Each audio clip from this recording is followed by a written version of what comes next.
Good evening. Thank you so much for having us. My name is Isaac Easton.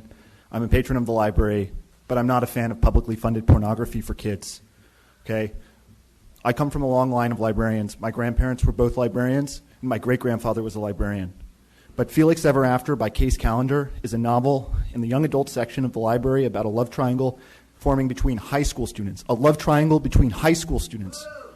And then here's a quote from 255, page 255. All I can feel are his hips, his hand under my shirt, on my legs, up and down my back. Somehow I end up on his lap, legs on either side of him, and I can feel him, feel his heart on, which both scares the S out of me, it doesn't say S, and sends a thrill through me as I press through against him, tugging his shirt as he pulls back. I try to follow his mouth with my own, but he pulls back again. My eyes automatically glance back down at Ezra's lap, where I was just seconds ago, and where a bulge still very obviously presses up against his jeans. This is a dereliction of duty by our librarians. They know this, and they should be fired. There should be no funding until the librarians of this library who know that this content is here are fired.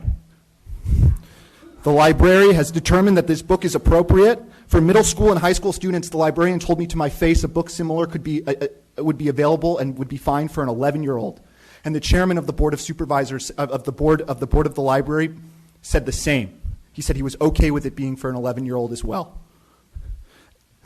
This book has been approved by the American Library Association, whose goal is clearly to hypersexualize children. The library needs to adopt standards of their own and not rely on the ALA. I ask that you revoke funding until this problem is resolved. Thank you very much, and have a nice evening.